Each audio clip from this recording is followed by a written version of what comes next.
Perfect. Okay, here we go. Now let's go back over here, maximize. Oh, thanks, Canva. Okay, now we're ready to start. Welcome to your creative hustles. This is my lovely class, Create, Connect, and Convert. And there's a reason why it's called Create, Connect, Convert, and we will go over all of that. Those of you who have known me for a while, you know that I have been able to scale a real estate business where 90% of my business came from social media. And of that 90%, any given year, except for this very interesting year in South Florida, anywhere between 40 and 55% of that 90% was agent to agent referrals. So I did a really great job of building community with my peers. Really, Canva? You're gonna try my life? Okay. So what I really want you to do is in the comment section so that way I can circle back to it for our Q&A session at the end, write down what you're hoping to learn from this, what your struggles are, just something in general so we can build some type of camaraderie together as a community during this class because there is a lot to go over. And if you are not already a community member, please join the Your Creative Hustle Facebook group. This is the QR code. I will also have it at the end if you miss it.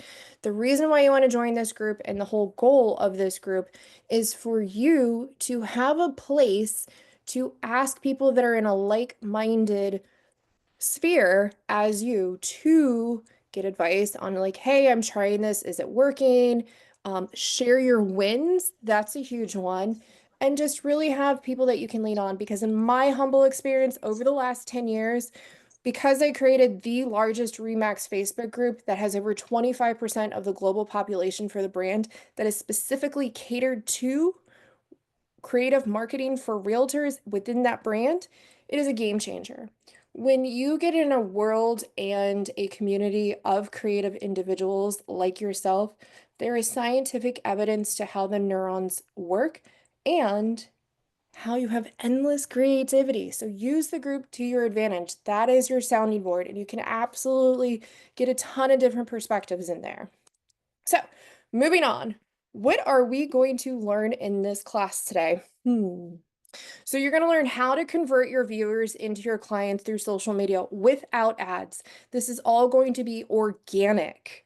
There is not going to be a dollar amount that you have to spend in order to generate viewership. You're going to also learn examples of each category that will help you spark those creative juices and neurons to be as authentic as you can possibly be for yourself. Because if you're going to try and be like Chris, or if you're going to try and be like me or Denise, the vibe is not there. It has to be 100% authentic to who you are as your individual. And then why do this? Well, each category for content creation helps your social media, and it's important to gain followers by being authentically you. So let's dive in. I hope you're ready. My keyboard is not working with Canva today. It's always something, y'all. Anyways, I like to start off with stats. And there's a reason why I start off with these stats because, oh, it used to drive me nuts where people are like, TikTok is the best. And I'm like, yeah, TikTok is super fun. I love TikTok. But did you know TikTok is not the #1 platform? So let's start there. Hands down, per 2024 platform stats, Facebook is still the #1 social media platform in the entire world, followed by YouTube, and which you probably would not have expected, WhatsApp, Instagram, then TikTok. So with that being said, sorry, all these admitting people. I don't know if you guys can see that or not, but anyways, all of these stats are really genuinely what you need to pay attention to because you're going to curate content specifically for each platform. Oh, Also, you are always going to thrive on a platform that is your platform in comparison to your other platforms. So for me, for an example, because I have curated Facebook communities and because I have spent so much time on Facebook, I thrive better on Facebook than I do my other platforms because that is where I have exerted my energy.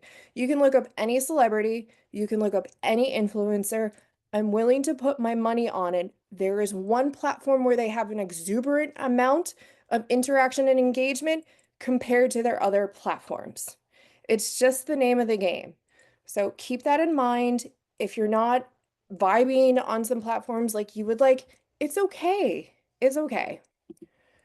Okay, so why does all of this matter in general? All of this matters because you have to understand how certain platforms work. You have to understand what you gravitate towards and where the followers could potentially be. So, for example, I bet you did not know, well, you kind of know because we went over a little bit. Facebook is the most used website behind Google and YouTube. It is the most used website, period, out of all the websites. It's the most used social media platform with 3.06 billion, yeah, with a B, monthly users, and 68% of Facebook users are above the 100,000 income threshold. That's a huge income threshold. It is far easier to find high net worth clients than it is to find medium and low tier clients. Let me say that again. It is so much easier to find high net worth clients than it is to find medium and low net worth clients. TikTok has about half the users of Facebook at 1.6 billion users. However, TikTok is the best platform to go viral quicker. So there's a trade-off for each. So how are we going to create impactful content? Well, I'm so glad you guys asked because my lovely system, excuse me, that I named Spice Tea is exactly how we're going to do this. Now, it's an acronym, and the whole point of this acronym is to allow your audience to be transported from a daily life, whether it's just for a 30-second clip or a 2-minute video, whatever it is. The goal is to transport them from whatever their daily routine is and offer them a mix of either learning, inspiration, and entertainment, or combined that all together to distract them to want to engage with you. So it's going to help you to establish a very strong connection with your audience by doing this. You're basically building virtual friends when you think about it. And those virtual friends will know, like, and trust you and want to do business with you long term. There's a buy-in to it. So, what do all of these stand for? S is for storytelling, P is for persuasion, I is for inquisitive content. You have conversational, you have educational content, then you have transformational content, entertaining content, and my absolute favorite is authoritative expert because that is the one where people will slide in your DMs and try and question what you know. So always have receipts. Anyways. We're going to go over each and every one of these. They are also interweavable. So you may look at a piece of content and say, they use storytelling, but they also are educational in that. And it's interesting that now that you're going to have this awareness after this class, how you'll be able to decipher who is using what in their content. Okay, remember, you have to be authentic to you in order to do this. Whatever feels the most natural to you, that's what you're going to lean into. Now, I tried out six months pregnant and got a full paid dance scholarship to a college. I danced for 18 years. You will never see me doing a dancing video. It's not authentic to me. It's just not something in my thing. But what you will see me talking trash. Okay, but not bad trash. It's only about stats, and people don't always like stats. So, storytelling. Let's start off with this one. A content strategy that uses narratives to engage, connect, and inspire your audience. The key here is to engage, to connect, and to inspire. Think of a really powerful story that you love. There was a poem that my mom used to read to me all the time called The Spider and the Fly. And it's from like the 1800s. It's an old American, I don't know if it's American, but it's a classic. And it's always about how to be weary of some people who paint beautiful pictures for you only to then deceive you. For whatever reason, I just found it so intriguing because it's like a real life thing of like, can you imagine a spider saying, "Come here, Mr. Fly, come into my web," and then it's to their demise. So instead of just selling, you want to use storytelling to share your experiences. If you go to my personal page, right before I did this, probably like 30 minutes ago, I posted a very personal story. I did that intentionally. And we're going to talk about that post, which is what I call a static post because it's not a video. It is a graphic with verbiage. Now, here's a tip that's not in this. When you're using Facebook and you use what I call a static post, which is just words and a picture, you have to always use a picture. If you just use words, Facebook will lower your chances of your post being seen. Yeah, I know. So find a very clear, crisp photo, whether it's a quote, an original quote that you post, not like one of these, let me share this page and then put verbiage on it, because that's not considered organic content. It has to be a photo and verbiage. And the reason for doing all of that is because when you curate a very beautiful story, you're enabling yourself to share your experiences, your challenges, and your transformations in a way that will resonate with others. Again, remember I said you want them to buy into who you are. You want them to buy into you as an individual. So why does storytelling work? Well, it boosts your engagement and your memorability. It builds the trust and emotional connection. People are emotional. There is so much psychology into social media. Social media marketing is art plus science. The science aspect of that is the algorithm and it's the psychology. It also inspires action for people and it builds brand loyalty. So remember, facts tell, stories sell. I bet you're wondering what's going on with this little stick figure. I am too. I don't really know what happened. He must have gotten in trouble for something. Now he's in a sticky situation. So here are some storytelling examples. Share your business origin story. Showcase your personal journey. People want to see you as the person. Think about someone you know that literally only posts about their business. Don't you have a lot of questions? I know a couple of those people, and I'm just like, what are you hiding? What is your personal life like? People think that they know absolutely everything that goes on in my life because of how I've curated my social media. They don't. I have curated things that I am okay, that are personal, with sharing with the world. And there's always a purpose behind it. So the post I did today is a very deeply rooted, vulnerable, and personal post.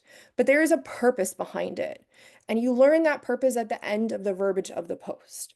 So being vulnerable is huge. I'm not saying go ahead and throw yourself off the deep end, but I'm saying maybe find that 1% for you that's outside of your comfort zone to allow vulnerability to build the human connection. Vulnerability builds the human connection. So you can also share your milestones. You can share your struggles. People love underdog stories, absolutely love them. You can also share your lessons learned. We are all human, we all have lessons. I cannot tell you the amount of times I have shared something and people are like, oh, that hit today. I needed to hear that. Do you know how well that feels? And there's been scientific evidence and studies behind when you build community and when you share something with other people, as the giver, it releases oxytocin in yourself. So it's like a natural high all day long. Like who needs sugar when I can just help other people? Anyways, highlight your customer success stories. I'm not talking those cheesy, like, Sarah has lost 20 pounds in 20 days. Yay for her. No, something that is personal. Some of the best stories I have seen in real estate is where people will take a picture of a house and they will curate a beautifully articulated story of the struggle of how it took this person 2 years to be able to afford this home, or how it took this person, whatever the thing is, to overcome an obstacle to be able to achieve the goal. Your client is the hero.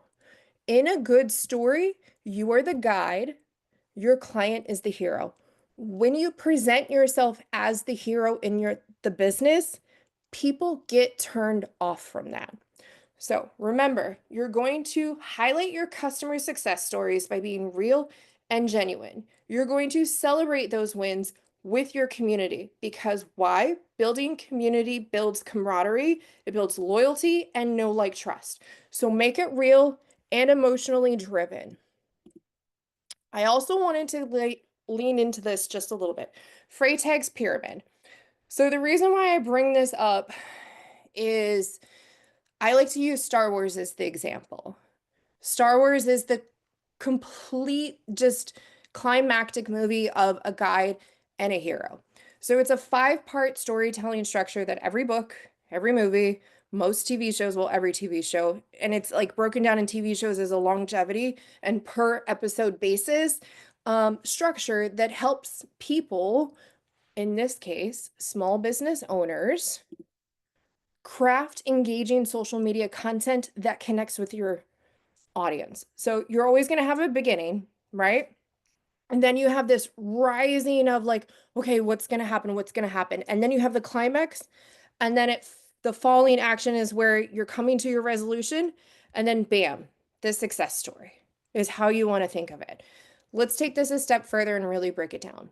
So your very first part of this is setting your scene. Who are you? What is your brand story? Okay. Who are you? Who are you as a person? And who are you professionally? The whole goal of this is to combine that together. Because in a world of fishes where there's like 1,200 personal injury attorneys, or there's like 15,000 real estate professionals in your area, how are you going to stand out? You all say you're the best at what you do, but authentically and personally, what's going to build that connection with me and you? Then you're going to introduce a challenge or a problem that your audience relates to. If you have ever heard the marketing term pain points, this is where your pain points come in. So, what are those pain points for your clients, and how can you relate to that? Then the climax is literally the turning point where you're going to take those pain points by highlighting your products and your services to find solutions that overcome those pain points. So you're going to present the problem. Well, here's what you're going to do. You're going to start off with who you are. You're going to present the problem. You're going to tell them how you solve that problem. Then you're going to show the transformation of the resolution by you solving that problem for them. And then you're going to have a call to action of like, call me, DM me for more information, go to my website, and that's how you set it up. All right. It might be a little overwhelming. There's a lot of copywriting in this entire storytelling process, but it works. It absolutely positively works. Remember, great storytelling equals deeper engagement, trust, and brand loyalty. Do not be afraid to tell a story in order to be successful. Okay, number 2, persuasion. It is literally the art of influencing your audience thoughts, feelings, actions through compelling messages. Now, persuasion is really great. I have bought some stuff that I probably should not have, but I'm really glad I did. So one of the persuasive tactics that I got hit with on social media was this absolutely ridiculous cell phone case. And I have yet to film a video because I have to borrow my husband's phone to film the video. I had these little faces of my husband printed out. All these like little plastic charms. It goes in the back of the cell phone case, and then you shake it and they shake around, and it's literally different sizes of his face. It's the most ridiculous thing I have ever purchased. It makes me laugh, and I was persuaded because I thought it would be a good gag gift for him. So it made the making me laugh was invoking a feeling that led me to take action to purchase this product. You see how that works? Feelings create actions. We are all guilty of emotionally buying stuff. I emotionally bought a ridiculous cell phone case that I never planned to use on a daily basis. Why? Because I thought it was funny. So, persuasion and it combines your emotions with storytelling, social proof, as well as clear call to actions to drive engagement, to have trust and conversions. Now, keep in mind, there's a very fine line between a healthy persuasive call to action and a toxic one. You may have to experiment with what works for your unique brand and your unique personality. Some may land better, some may not. Always do it with a real and authentic goal at the end versus just, I'm going in for the sell. So, why does this work? It increases your engagement and conversions. It builds trust and brand loyalty. It drives an audience to take action effectively. Also, the right words can turn followers into customers. If you were in real estate, because I know a lot of you on this call are, think about that one client that's on the verge of trying to figure out if they're going to submit an offer. To an extent, you are using persuasion to help them self-discover that this is the house for them. They are so overwhelmed and they are so bogged down with options or the scary situation of buying a house or whatever is going on with them that it can be difficult to know. But because we are outside and we are guiding them to that purpose, we may use persuasion to be like, hey, this is literally the dream house you told me you wanted. Let's submit an offer. Here are some examples of persuasion. You're going to address those pain points like we talked about, and you're going to offer solutions, right? Someone says, yeah, I really just need to buy a new leash for my dog. Okay, that's great. Well, what's going on with this leash that you currently have that does not make it as effective and efficient as having a new one? They're going to express that and you say, oh, well, I have this great dog leash over here. Go ahead. Let's see if Fido likes it. Fido starts jumping up and down. You see how it works. Done. Sale to the bank as we go. Use your emotional appeal. FOMO is the best. If you don't know what FOMO is, it's the fear of missing out. So if you create the fear of missing out, it has worked immensely for makeup brands. It has worked for just brand loyalists in general. I'm sure there's a brand that you bought because your friends, Stanley Cups.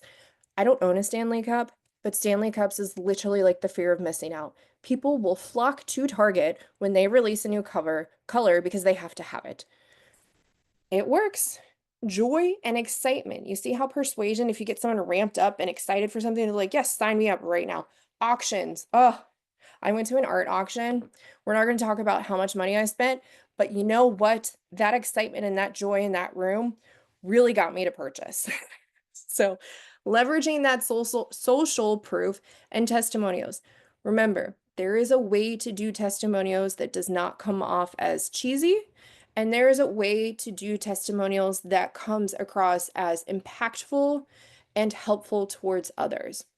You also want to create urgency and scarcity, right? If we're like, oh yeah, you can come to it whenever you want, it'll be here tomorrow, people aren't going to buy. You have to get them in the moment.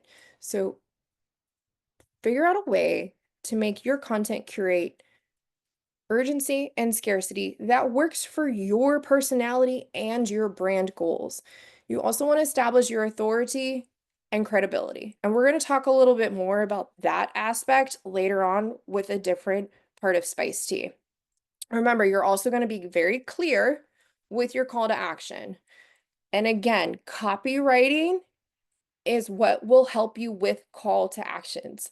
A lot of times people are not telling us to look at copywriting. It's only content creation writing that we're supposed to look at. I'm telling you, do some research on copywriting. It is in absolutely everything you do when you purchase. The next one is inquisitive. I bet you're inquisitive and curious about why the dinosaur is chasing the stick guy. I'm not really sure what he did, but he must have made him mad. So, inquisitive sparks curiosity. I have been told that my social media is a little bit spicy.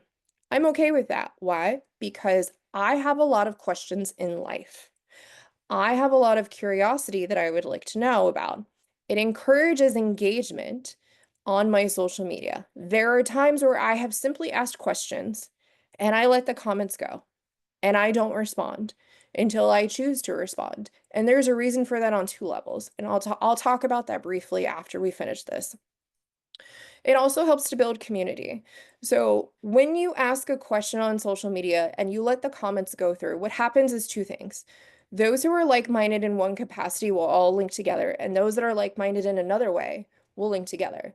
So then you have this beautiful thing of communities being formed and people saying, "Oh, I see you. I didn't know we thought alike." You see what that does? It allows you to get to your audience in a way that they can think, they respond, and they interact. So instead of just talking to your audience, you have to think about how to invite them into a conversation. So here's a really strong tip that I use on almost every single post. I also have a TikTok about it if you can't remember this, on the Your Creative Hustle TikTok page. So what you're going to do on Facebook is when you make a post, do not do it on the weekend. People are out living their lives on the weekend. They're not paying attention to social media. Monday through Friday, probably no later than 5 p.m. on Friday, you're going to make a post. You're going to let that post ride out. And what I mean by ride out is you are not going to respond to any single comment until Facebook stops pushing that out into the algorithm. And then what you're going to do is everyone who commented on your post after you have noticed you stopped getting notifications about that post, you are going to go in and you are going to start commenting and having reactions to those comments. You can do it one of two ways. You can respond to every single comment, or you can strategically only respond to a few and then wait and see if the algorithm starts pumping it back out to people. When the algorithm starts pumping it back out to people, guess what it's done? It has now revitalized your post and it's telling the world, hey, this post is gaining traction again. Pay attention to it. It works every single time for myself and for my clients. I have people right now, and I've seen it in my own social media, that I have a single post live over 30 days in the Facebook algorithm. Can you imagine? That's less content you have to push out. You can truly and genuinely focus on quality content versus quantity content by using this strategy. And it works. So back to inquisitiveness. Why does inquisitive work? Well, because it boosts your engagement and your conversation. It encourages the audience interaction. It builds community, like I said, and brand connection. So remember, curiosity leads to connection. You're going to ask, engage, and inspire. Here are a couple of examples. Ask open-ended questions. Teasers and cliffhangers, which allows people to want more. Think about like the hooks on TikTok. People will have like these crazy hooks where you're like, what are they talking about? And then you're like, oh, you have to wait until the very end of the video to understand what they're talking about. It's brilliant. It can also be a little frustrating, but you're locked in. You want to see what happens. Share thought-provoking scenarios. I do this a lot. If you have not noticed, my entire social media is structured to evoke, provoke, and offend. Not in negative ways, but in a way that are thought-provoking things to make you think and have inquisitiveness about my account. Encourage user-generated content. You may see people use this as an acronym that's UGC, and it's basically getting them to engage with your content. And also fill in the blanks of would you rather A or B. Real estate professionals use this a lot. Like, would you like this house versus that house?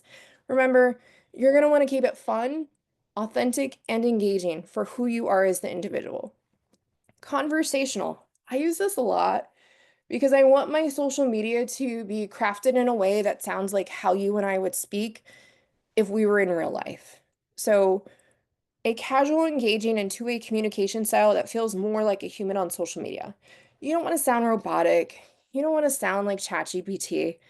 You want to sound like you. So instead of just broadcasting a message that's like a gazillion emojis and like, must buy now, make it more of a conversation that invites dialogue, encourages the interaction, and builds relationships with your audience. The entire premise of your social media is to build a community. That community will have no like trust and they will want to purchase from you. Another way to have conversation and why it works is it increases your engagement, audience connection again. It builds that trust and brand loyalty, like we keep saying, and it makes content feel personal. That is the biggest key from this. Conversation makes it feel personal and human. You are a human, right? I mean, you could be AI generated, but I don't think you are. Just kidding. Remember, great brands don't just talk, they listen and connect. Here's a really good example of this that you can look at in your downtime. If you are not familiar with Wendy's, the fast food chain, and their Facebook page, go look up their Facebook page. It is so much fun. Their entire social media for Facebook is like a little old grandma that has absolutely no idea how to use social media. And it's so funny. They will comment to people and it's like all caps and it's misspellings and it's this woman looking for her bestie and they're supposed to go to Wendy's to get a baked potato. I mean, it's a riot. It is absolutely hilarious. What did they lean into? Conversational. Here are a couple examples. Write like you talk. I talk in a certain way and I use certain Florida slang words. I will incorporate that into my social media. It works. People know that I'm going to say bruh. They know I'm going to say literally. And I put it in my verbiage because that's what I would say as I am talking. Some people even laugh because a friend of mine from Pennsylvania was down last weekend and she's like, "Did you just say receipts?" I was like, "Yeah." I said, "I got receipts." She's like, "I have never heard that." I was like, "Oh, girl, I'm going to teach you so many fun things." So talk like yourself. You also want to get people talking with fun or thought-provoking questions. Again, some of these have crossover. And the reason why they have crossover is you are never going to find a piece of content that has just one thing to it. It has multiple things to it. So share your personal stories, share the behind the scene moments, respond and engage in the comments, use your emojis, your gifts, keep it fun, be real, not perfect. Educational. So educational is valuable, it's informative, it's knowledge-driven content designed to teach, inspire, or help your audience. It simplifies complex topics, provides actionable tips, and positions your brand as the go-to resource. There is a lot of people that are experts. For example, there is someone who is attending this. Her name is Dawn. Dawn owns a patio business. Dawn has the ability to clean things that I had no idea you could clean. How many of us are guilty of throwing out our patio cushions? Dawn says that's the absolute worst thing you could do. Why? Because someone like her is an authoritative expert, which we'll go over, and she knows how to educate her clients to use her to clean their patio furniture. Because if you're going to spend $1,200 on a sectional for outside, don't you want it to last more than 3 years? Remember, educational is key. And again, this builds the trust and authority. It positions your brand as your go-to resource. It engages and educates your audience. When you educate, you create loyal clients. Why? Because it's value add. Educating provides value that you're like, wow, they weren't just trying to sell me on a product. They were also trying to educate me so I know better for next time. That's huge, absolutely huge. Here are a couple of examples. Provide short, actionable advice your audience can use immediately. That is called value add proposition. Create how-to guides and tutorials. You could do a what we call a carousel post, which is where I'm sure you've all seen it, especially on Instagram, where it's like a photo and then you have to swipe left and it's more tips and suggestions on how to do this. Maybe it's like how to change a light bulb, which I know that seems silly, but maybe it's a complicated like lamp. There are people out there that could have complicated lamps, you know? Demonstrate the process. How do you get from A to B to C? If you want to educate someone on something that you are an expert on, demonstrating the process is huge, especially if you want to create a YouTube channel. Think about all of the demonstrating the processes and how they work for YouTube channels. People are hugely successful with it, as well as Pinterest. Pinterest has been really good for some people that I know. You also want to bust myths and answer FAQs. So I do this a lot. People don't necessarily like when I talk about certain things in real estate, but I do it for a reason. And it's to bust the myths, and it's also to skip down to industry insights and trends. We did just talk about the carousels, infographics, because it's easy, it's digestible information, and it's quick hit information. When you talk about insights and trends, it can be massive for someone. So when you have receipts, as I like to say, and when you have the stats to back up something. So right now in the state of Florida and in Broward County especially, there is 10.6 months of inventory on the market. Yeah, it's a lot. 10.6 months of inventory. It is the most inventory I have seen since I have gotten into this business in 2008. How do I know that? Because I did the math. I've been studying the insights and the trends. Another thing to do this, which can be a little bit more vulnerable for some people, is to go live, especially on TikTok. When you go live on TikTok, you are more likely to build your audience faster. You can host Q&As. Dawn, if you're listening, that would be good for you. If you're at a job, you can literally go live and do Q&As of like, what do you think we have to do to clean this very expensive piece of teak furniture? So remember, you're going to keep it simple and actionable. Transformational. I use this one a lot. I use conversation a lot and I use transformational a lot. What I like about transformational is it inspires, educates, and empowers your audience to take action and create meaningful change. It allows them to go out and see themselves in you. Like I said, we all love an underdog story. We all want to see someone go from something that they didn't think they could do to something that they're thriving at. Think Nike commercials. The Nike commercials are so thought-provoking and emotionally based that it gets you to want to buy Nike every single time. Remember, this is going to show growth. It's going to show success, whether it's personal or business with an evolution. It makes your brand more human and it allows you to then guide individuals on their individual journey. Why does this work? Well, it helps you to create deep emotional connections with someone. When you have vulnerability, people are more often able to relate to that vulnerability because we all know what it feels like to be vulnerable in one capacity or another. It positions your brand as a catalyst for change. We all want to see good in this world. We all want to be better. So when you put that out there in a way that is authentic for you, you are a catalyst for change, whether it's industry specific or it's for a personal brand. It inspires action and long-term engagement. People buy in long term. Some of you on this call have seen my story over the last 5 years. You know what I've been through. You've seen the transformation and the evolution of it, and you're still here, and I really love you for that. So remember, great content doesn't just inform, it transforms.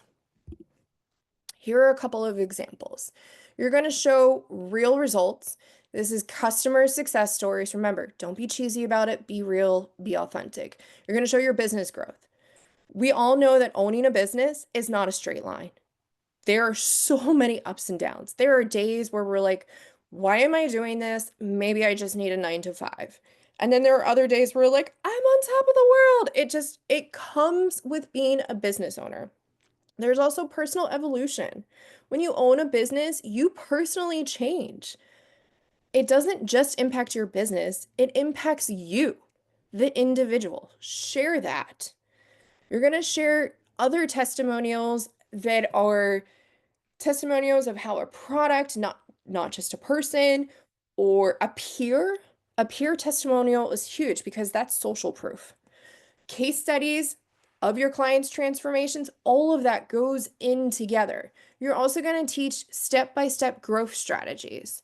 This entire webinar is a step-by-step growth strategy. You're going to be real and relatable. That is like my number one rule. You have got to be your unique self because the last thing you want is someone to say, oh, you're like totally different in real life than you are on social media. I've been there. Social media was my safe space, and I necessarily didn't like socializing in real life.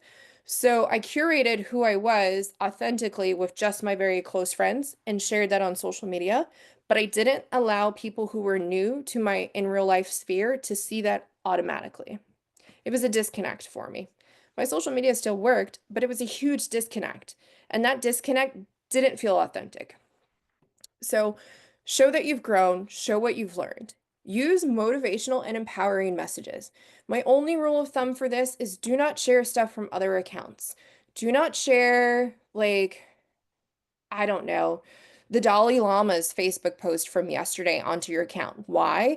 Because that is not original content. When you share content that is not your own, your algorithm will see that is not original content and it will not push it out. You are better off saving the quote or inspirational image to your phone and uploading it as your own content, or just create your own. There's these really cute little boxes that, it's different colors in the background on Facebook, and you just type the quote in there and bam, you're done. Also, encourage your audience to reflect and share. Remember, you want to be their guide, not their hero. They are their own hero. Okay, this one's my favorite, entertaining. You have to be fun, right? You have to show your personality. My husband says I want all the smoke in life. I don't think he's completely wrong, but it's all for a good cause, is the way I look at it. So be fun, be engaging. It's designed to capture people's attention. Think about videos, right? Some people will pose a question. I posted a video yesterday that said something along the lines of, people say I'm spicy, but you can be spicy too. That's going to capture your attention. You're going to be like, where is she going with this? What is she talking about? So, because I posed a question in the beginning, I captured someone's attention, and that video performed better than I thought it would within the first 30 minutes. It kept people hooked and it kept them engaged. You want to include humor? I laugh at myself all the time. Why? Because humor is the best medicine. You cannot take life so seriously because, oh, that is dull, that is boring, and it's quite depressing for me at least. Relatable memes works, viral challenges if that's your thing, interactive posts, engaging stories. You want to keep people coming back for more. What I like to do is I share the silly antics of my life. Some of you know the ridiculousness that I share between Kenny and I. It makes people laugh because if you have a partner or a spouse, you're like, oh yeah, we're ridiculous like that too. Why not? Why not? Here's how it works. It's going to increase your engagement and shareability. When people start sharing your post, that is a win. When people share your post and it's public and you can see that they shared it, comment and react to it. Show them that love because that's a huge win for you. The fact that they loved your post enough to share it, beautiful. Congrats to you. You want to build a fun and relatable brand personality. This is where spending time with your audience avatar really, really helps. My audience avatar, her name is Tiana, like Princess Tiana, and she is just like me to the extent of what I like. I know her income bracket, I know her pain points, I know her struggles, and that is my audience avatar. So every time I curate content, I am speaking to Tiana. You want to keep your audience entertained and coming back for more. When people enjoy your content, they remember your brand. It goes to say that same saying, and we've all heard it, people will not always remember what you say. They will remember how you make them feel. You want your content to do the same exact thing. Here are a couple of examples. Make your audience laugh. with your relatable content. Show the real unscripted moments or unexpected chaos. I show unexpected chaos all the time. I posted a picture the other day of Kenny completely. He sends me this picture through text message and he's like, this is proof that I love you more. And I'm like, what is that even supposed to mean? But it was literally like him covered in sawdust. And so I do have to post this week the final outcome of what he did while I was away because he built this massive, huge thing completely made out of wood. And I'm like, you are out of your mind. But if you're happy, fine. So it's relatable content. We've all had partners that do crazy stuff when we're not home. Show the real unscripted moments, like I had said. Create a reoccurring phrase or joke. If you've noticed my YCH videos, I always say something like, hey friends, missed ya, did you miss me? And then at the end, I'll always say, go create. That is what I'm saying, reoccurring as a joke or a phrase to get you to recognize that this video is going to be just like the video that you liked before. Use skits or reenactments. There is some things in our life that we have reenacted that just works. I mean, there are countless stories I could go over where it was in real life, and then I said, Kenny, we got to record a video like this. And he's like, are you serious? I was like, yes, we have to. And it works. People laugh. They love it. I have no problem sharing embarrassing or unexpected business moments. There was one time last year where I completely, truly messed up, and I don't mess up in transactions, where the buyer's agent on a deal was buying a furnished property, did not verbalize vocally anything to me. I went through a very tumultuous year last year with my schizophrenic brother and offloading a personal property that was ours and relocating him. Historically, I'm his target, so I'm not always his favorite person, but I want to make sure he's safe. So mentally and emotionally, I wasn't quite there. So I missed that she said furniture to be removed on the contract. My mistake. We get to the closing day and she goes, we have a problem. I was like, what? She goes, the furniture's still in here. I said, okay, it'll be out by 5 p.m. She goes, there's no way you can get it out. I said, how much money you want to bet? I got it out before 5 p.m. So I made a video about that. I posted on social media that I messed up. I owned it. And then I showed how I fixed it. And you know what was really cool about it is I put all of the furniture on Facebook Marketplace and it was all gone. Literally, people were coming and telling me that, like, thank you so much. I'm a family of 6 and I needed a new dining room table. So good came out of it. You know, it was my mistake, but we made the best of it and we made it work. Um, so don't always shy away from those moments because it shows the humility of being a human. And people have a lot of respect for that.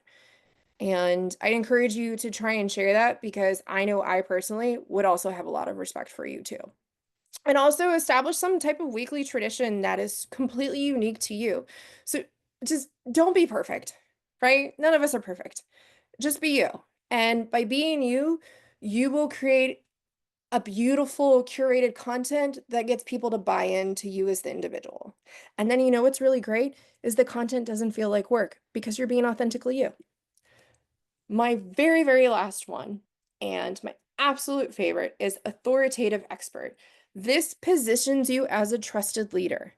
Now, thought leadership in any industry is the most hardest to scale because it takes the longest, right?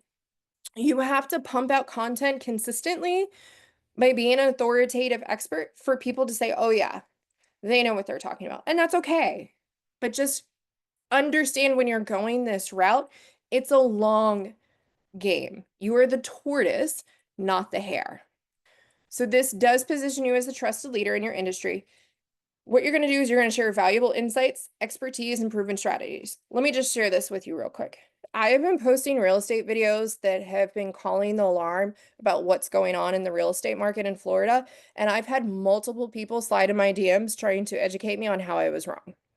Here we are, a couple months later, and everything's coming to light, like I've been saying, and I've done, I think, 3 videos in the last 4 weeks on this. I have someone who is going to list their home and do a buy with me. It works. This allows you to build the credibility that you need to be the expert. It also educates your audience.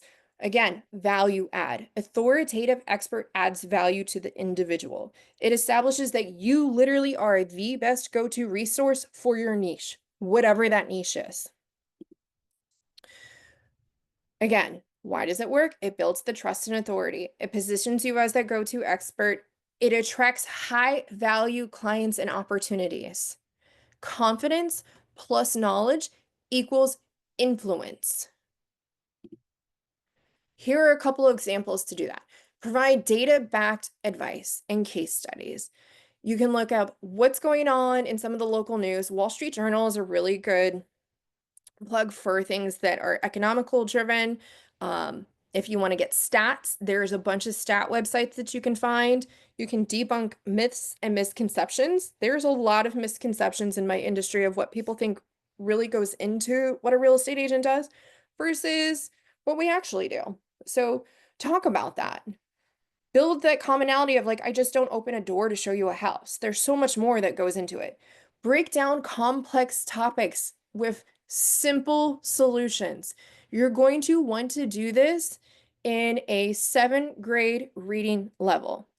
Not everyone can understand things that are complex because maybe they're just not familiar with the topic, right? So break it down as simplistically as you can. Address common questions in your field. There is a really good website called Social Blade. Social Blade, it will break down all of the most searched questions. Another way to do this is simply type in a question on Google and you're going to scroll a little down and you're going to see additional questions that you can expand upon. Those are usually the most searched questions that are related to whatever you typed in. Do a video on that. Show your expertise by sharing personal wins, failures, and insights. Again, transformation and authoritative expert together. Post your expert opinions on industry trends, challenges, and predictions. This is just something that you have to come across very clear and confident.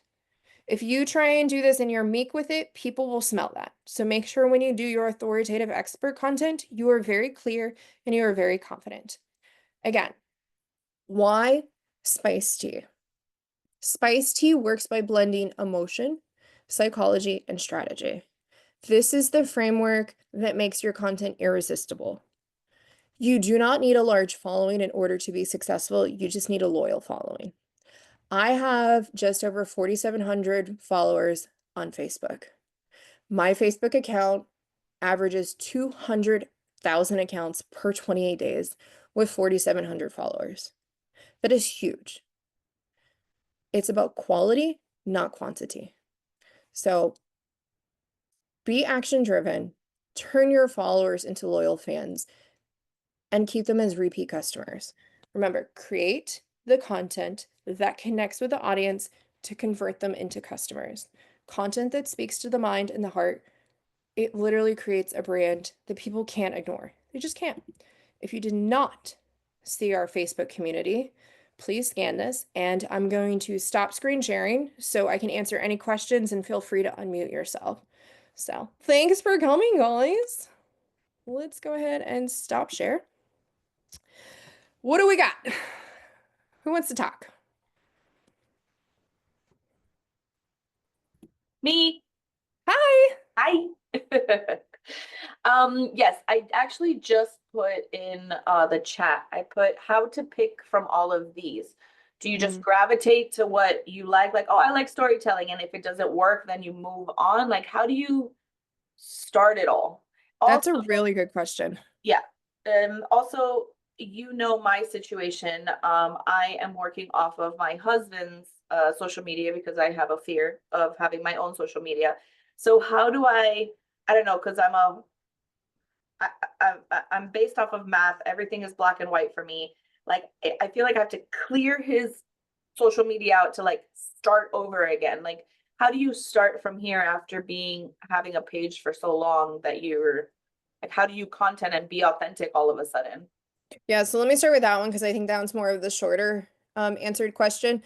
That one, it's just retraining your algorithm. What you're going to do is you're going to continue to post in the way that you want and have the open mind that you're experimenting.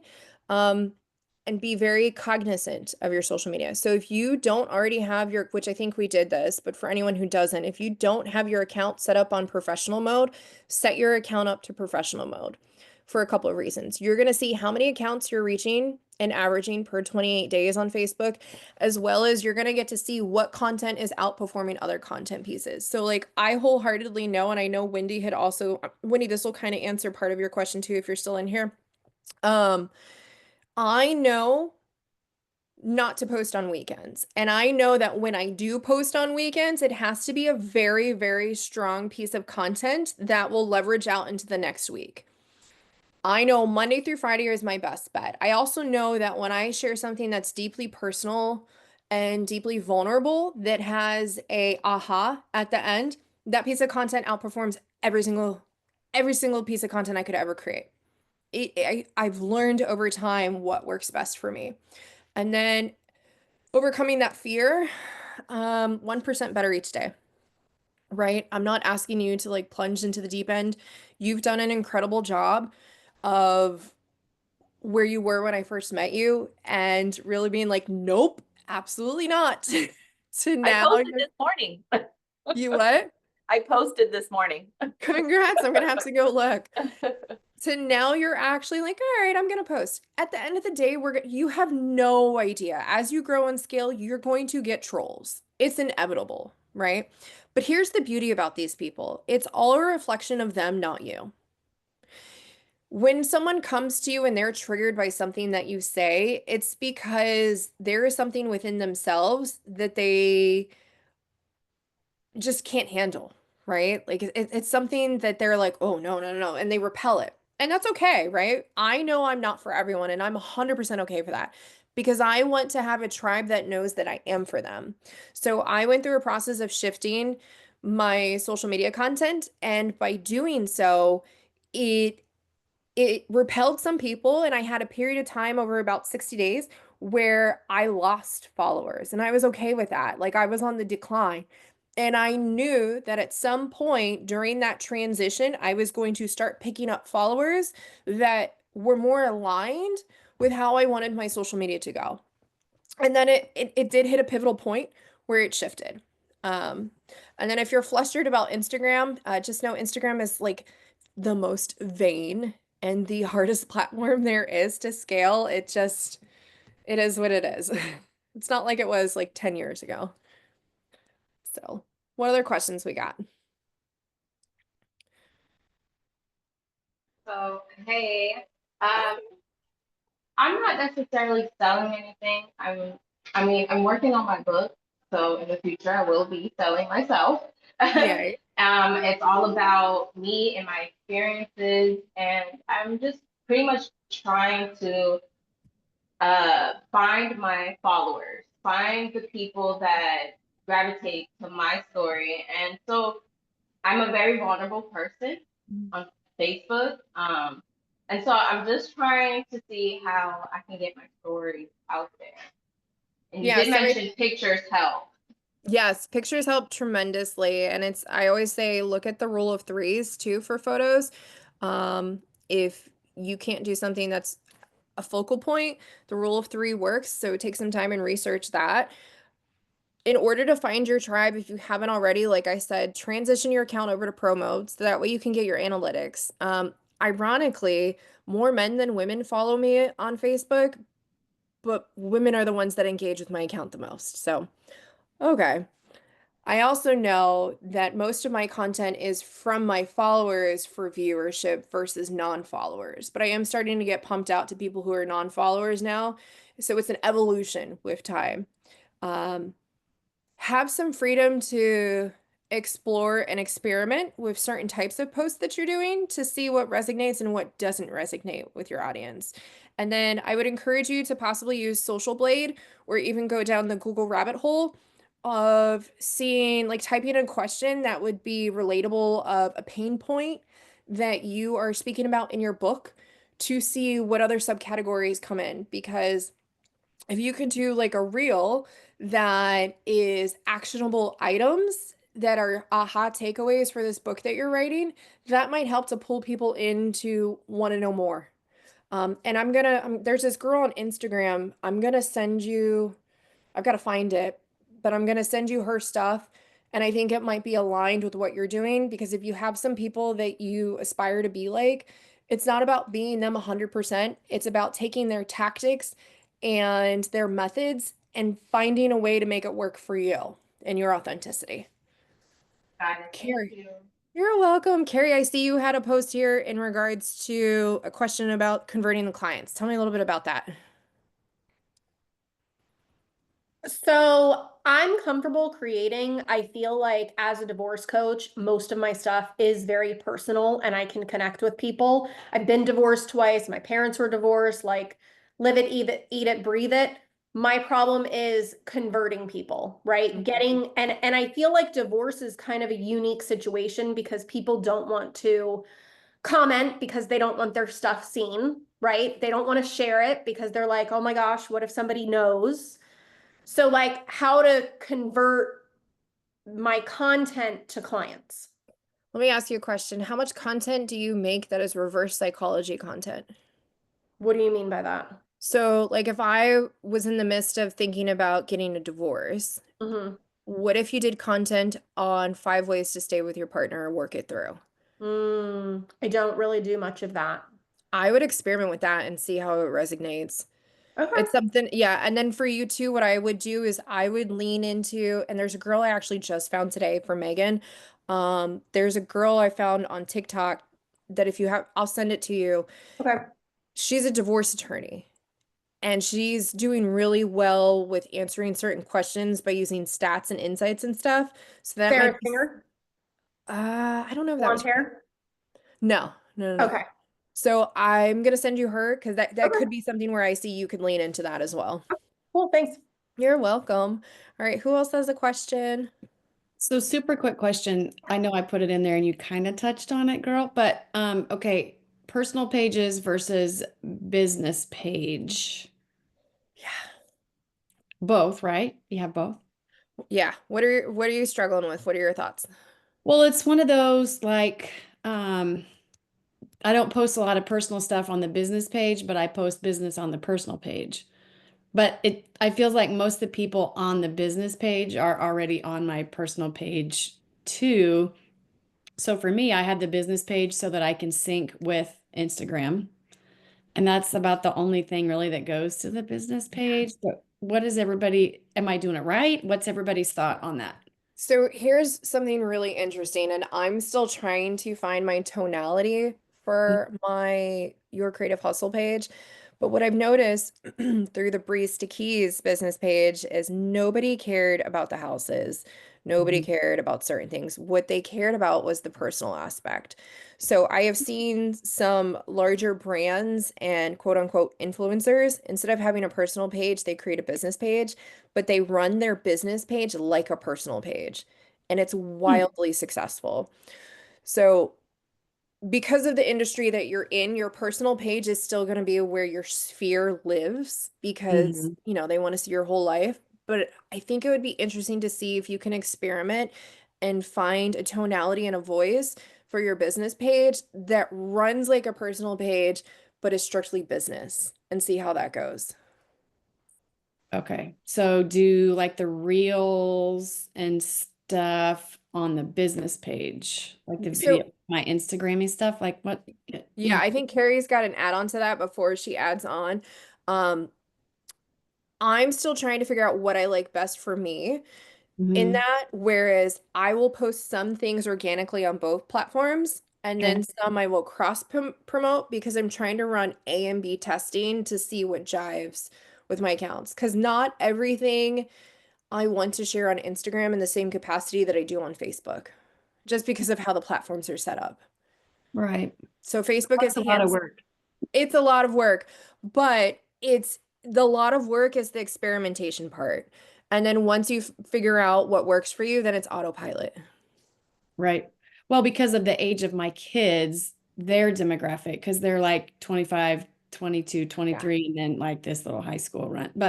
Um, so, but their demographic is on Instagram. So Yeah. now their friends are my first time home buyers. So that's, so I'm targeting so many Smart. different demographics because their friends, I mean, they have a Facebook page, but it's because for business reasons they had to get one. They don't do anything on Facebook, but they're all over Instagram. Yeah. Yeah. Yeah, and they're starting to figure out the value of Facebook, some of them, and in Mhm. regards to like the community, because like Discord is just an ugly platform to use, and I know a lot of them were on Discord. I'm like, but why? You know what that is. Oh, Yeah, you're not missing anything. okay, Carrie, good. what do you have to add on? I was gonna say, so I have a personal Facebook and I have a business Facebook. I don't know why somebody's calling me. Anyway, sorry, that was like a FaceTime that was coming through. It was really loud. Anyway, so I have the personal and I have the professional. My Mhm. personal, I keep private because I have an underage child that I don't want on my business page. I don't put him on my business page. I talk about him a little bit, but I don't really share his name. I don't share his face. So I really want to keep my personal page private and separate, Mhm. but you're kind of saying not to. So here's the beauty, right? For a long period of time when my son Antonio was younger, there was certain things, and it's just building the habit of toggling it. But I would toggle, oh, I think she got frozen. Carrie, you there? Yes. Oh, okay. So I would toggle certain things for my son as to friends only. And then absolutely everything business related, I would make public on my personal page. So you still couldn't see my child if you weren't my friend, but you could see everything business related. Right. So that could be something to keep that separation. And now that he's an adult, I'm lucky if I can even get a picture of him on there because he's off living his own life. Yeah, that's an idea. Okay. Thank you. You're welcome. What other questions do we have here?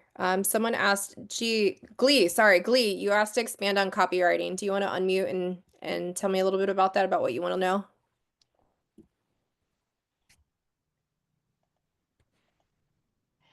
Hey, can you hear me?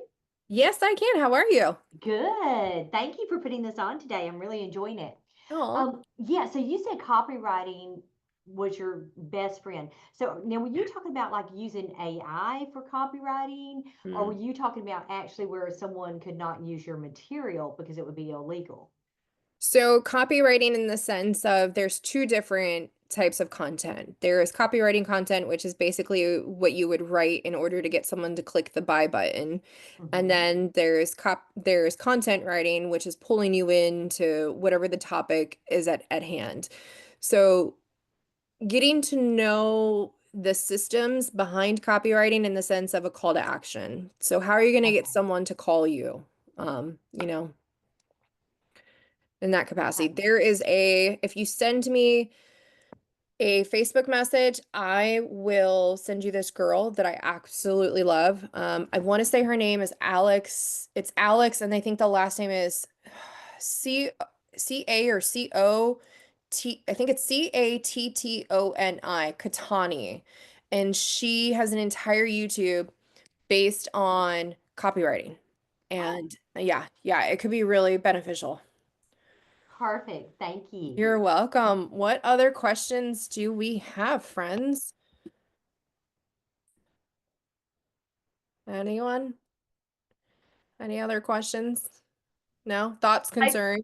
I Yeah. do another one. I'm sorry. Oh, no, you're good. I wrote at the beginning, you said that WhatsApp was one of the bigger ones over TikTok. How is that? How is, yeah, how is that measured? Because WhatsApp, you create groups and you're invited into groups. I know now you can join groups. Is that why or? Yeah, so what you can do, if you're running ads too, Facebook allows you to do a call to action or like a call to action button, and you can add your WhatsApp on there. So people can then message you through WhatsApp and you can do sales through that way. I personally don't use WhatsApp for any of that only because as a woman, I have had some very interesting people reach out that I don't necessarily want to reach out to me. So I'm a little cognizant of that. Got it. Thank you. You're welcome. Any other questions before we head out? No. All right, guys. Well, or women, I should say, because I think that's what's left. And I love you all so much. Thank you for coming. Again, please join the Remax, or not Remax, the Your Creative group. Oh, I get tongue-tied. Because I would really love to support you in there. And that's the best place to reach me for questions and just continuing education. So enjoy your week, and you'll have that replay by tomorrow. So thanks. Thank you. You're welcome.